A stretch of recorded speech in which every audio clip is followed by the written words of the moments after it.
നമ്മുടെ നാട്ടിലിപ്പോൾ കളിസ്ഥലങ്ങൾ കുറഞ്ഞു വരുന്നുവെന്ന പരാതികളൊക്കെ ഒരുപാട് കാലം മുമ്പുണ്ടായിരുന്നു. പക്ഷേ ഇപ്പോൾ ഈ ടർഫുകളൊക്കെ ഒന്നുകൂടി ആ പരാതി കുറച്ചൊക്കെ ഒന്ന് പരിഹരിക്കപ്പെട്ടിട്ടുണ്ട്. പക്ഷേ എങ്കിലും നാട്ടിലെ ഒരു ഗ്രൗണ്ടിലും അല്ലെങ്കിൽ ഒരു പറമ്പിൻ്റെ ഇടയിലൊക്കെ കളിക്കണതിൻ്റെ സുഖം ഒന്ന് വേറെയാണ്. തൻ്റെ പേരിലുള്ള അത്യാവശ്യം ലക്ഷങ്ങളൊക്കെ വിലമതിക്കുന്ന ഭൂമി നാട്ടിലെ പിള്ളേർ കളിച്ച് പഠിക്കട്ടെ അല്ലെങ്കിൽ കളിച്ച് വളരട്ടെ എന്ന് തീരുമാനിച്ച് ഒരു വലിയ ഗ്രൗണ്ടിന് വേണ്ടി വിട്ടുകൊടുക്കുകയാണ് ഒരു സംരംഭകൻ.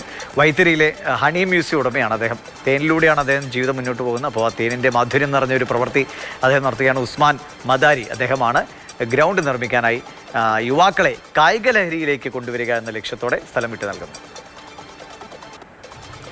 വർഷങ്ങളായി തേൻ വിൽപ്പന രംഗത്ത് പ്രവർത്തിക്കുന്ന ഉസ്മാൻ മദാരി പഴയ വൈത്തിരിയിലെ ഹണി മ്യൂസിയത്തിൻ്റെ ഉടമയാണ്. നാട്ടിലെ യുവാക്കൾക്ക് ഫുട്ബോൾ കളിക്കാൻ സൗജന്യമായി ഭൂമി വിട്ടു നൽകി തേനിൻ്റെ മാധുര്യം സ്വന്തം പ്രവൃത്തിയിലും പകർത്തുകയാണ് മദാരി. ദേശീയപാതയ്ക്കടുത്ത് ലക്ഷക്കണക്കിന് രൂപ വിലമതിക്കുന്ന ഭൂമിയാണ് വിട്ടു നൽകിയത്. ആദ്യം നൽകിയ സ്ഥലം തികയാതെ വന്നപ്പോൾ കുറച്ച് ഭൂമി കൂടി നൽകി. പിതാവ് കോയ മദാരിയുടെ ഓർമ്മയ്ക്കായാണ് ഭൂമി വിട്ടു നൽകിയതെന്ന് ഉസ്മാൻ മദാരി പറയുന്നു. ലഹരി വസ്തുക്കളൊക്കെ ഉപേക്ഷിച്ച യുവതലമുറ സ്പോർട്സിൻ്റെ ലഹരിയിലേക്ക് മാറണമെന്നാണ് ആഗ്രഹം. ഇവിടെയൊക്കെ നെൽപ്പാടങ്ങളൊക്കെ ഉണ്ടാകുന്ന സമയത്ത് അതിൽ ഫുട്ബോളും ക്രിക്കറ്റും മറ്റ് കായിക മത്സരങ്ങളും വടംവലിയൊക്കെ നടക്കുന്ന ഒരു സ്ഥലമായിരുന്നു.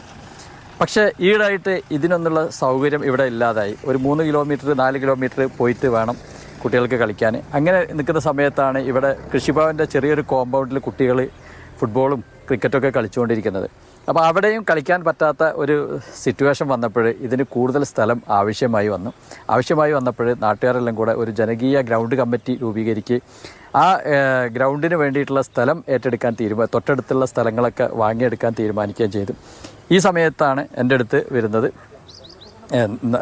ഈ സ്ഥലം സ്പോൺസർ ചെയ്യാൻ പറ്റുമോ എന്നുള്ളത് ചോദിച്ചിട്ട് അങ്ങനെ ആദ്യഘട്ടത്തിലുള്ള സ്ഥലം എടുക്കുകയും അത് സ്പോൺസർ ചെയ്യുകയും എൻ്റെ ഫാദറിൻ്റെ പേരിൽ ഈ ഒരു ഗ്രൗണ്ട് അറിയപ്പെടുന്ന രീതിയിലേക്ക് കാര്യങ്ങൾ നീക്കുകയും ചെയ്തു. പഴയ വൈത്തിരിയിൽ ഗ്രാമപഞ്ചായത്തിൻ്റെ കളിസ്ഥലമുണ്ടെങ്കിലും പരിമിതമായ സൗകര്യങ്ങളേ ഉള്ളൂ. ഈ സാഹചര്യത്തിലാണ് പുതിയ ഫുട്ബോൾ ഗ്രൗണ്ട് നിർമ്മിക്കാൻ നാട്ടുകാർ മുന്നിട്ടിറങ്ങിയത്. മാതൃഭൂമി ന്യൂസ്, വയനാട്. കമലുണ്ട് വയനാട്ടിൽ നിന്ന്. കമൽ, വലിയ കാര്യമാണല്ലേ ഇത്രയും സ്ഥലമൊക്കെ നാട്ടിലെ പിള്ളേർ കളിച്ച് വളരട്ടെ എന്ന് വിചാരിച്ച് കൊടുക്കുന്നത്. വലിയ മനസ്സാണ്. അദ്ദേഹത്തിൻ്റെ തേൻ ബിസിനസ്സും നന്നായി പോട്ടെ അല്ലേ, ഈ മനസ്സും ഒരുപാട് ഉയരങ്ങളിലേക്ക് പോട്ടെ. പഴയ വൈത്തിരിയിൽ തന്നെ ജനിച്ചു വളർന്ന ഒരാളാണ് ഉസ്മാൻ മദാരി.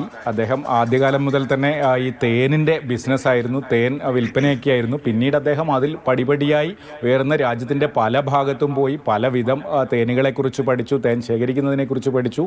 അങ്ങനെ വിനോദസഞ്ചാരമൊക്കെ വളർന്ന കാലത്ത് പഴയ വൈത്തിരിയിൽ ഒരു ഹണി മ്യൂസിയം തന്നെ അദ്ദേഹം തുടങ്ങി. അതിനെക്കുറിച്ചൊക്കെ നമ്മൾ മുമ്പ് വാർത്ത ചെയ്തിട്ടുള്ളതാണ്.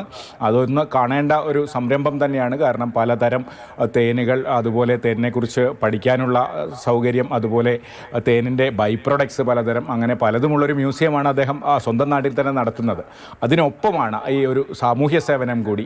നാട്ടിൽ യുവാക്കൾക്ക് കളിച്ച് ഫുട്ബോൾ കളിക്കാൻ വേണ്ടി ഗ്രൗണ്ട് നിർമ്മിക്കാൻ ലക്ഷങ്ങൾ വിലപിടിപ്പുള്ള സ്ഥലമാണ് ഉസ്മാൻ മദാരി വിട്ടു നൽകിയത്. പിതാവ് കോയ മദാരിയുടെ ഓർമ്മയ്ക്കായി ഒരു ഫുട്ബോൾ ഗ്രൗണ്ട് എന്നതാണ് അദ്ദേഹത്തിൻ്റെ ആഗ്രഹം. മാത്രമല്ല അദ്ദേഹം വലിയൊരു സന്ദേശം കൂടി നൽകുന്നു. നാട്ടിൽ ലഹരി ഉപയോഗമൊക്കെ വല്ലാതെ വർദ്ധിക്കുന്ന കാലമാണ്. ആ ലഹരിയൊക്കെ ഉപേക്ഷിച്ച് യുവാക്കൾ സ്പോർട്സിൻ്റെ ലഹരിയിലേക്ക് മാറട്ടെ, കളിച്ചു വളരട്ടെ, ലഹരി മുഴുവൻ കളിയിലാകട്ടെ എന്നാണ് അദ്ദേഹം പറയുന്നത്. ആദ്യം കുറച്ച് സ്ഥലം നൽകി കമ്മിറ്റിക്കാരൊക്കെ ചോദിച്ചപ്പോൾ പിന്നീട് അത് മതിയാകില്ല എന്ന് വന്നപ്പോൾ അവർ വീണ്ടും ഉസ്മാൻ മദാരിയെ സമീപിച്ചു. അപ്പോൾ വീണ്ടും കുറച്ച് സ്ഥലം കൂടി അദ്ദേഹം നൽകി. എന്തായാലും പഴയ വൈത്തിരിയിലെ യുവാക്കൾക്ക് ഫുട്ബോൾ കളിക്കാൻ ആ ഗ്രൗണ്ട് എത്രയും പെട്ടെന്ന് മനോഹരമായ ഗ്രൗണ്ടായി മാറട്ടെ അല്ലെ, അദ്ദേഹത്തിൻ്റെ പിതാവിൻ്റെ പേരിൽ തന്നെ ആ നാട്ടിൽ അറിയപ്പെടട്ടെ. കൂടുതൽ ആളുകൾ അതിലൂടെ കളിച്ച് വളരട്ടെ എന്ന് നമുക്ക് പ്രതീക്ഷിക്കാം.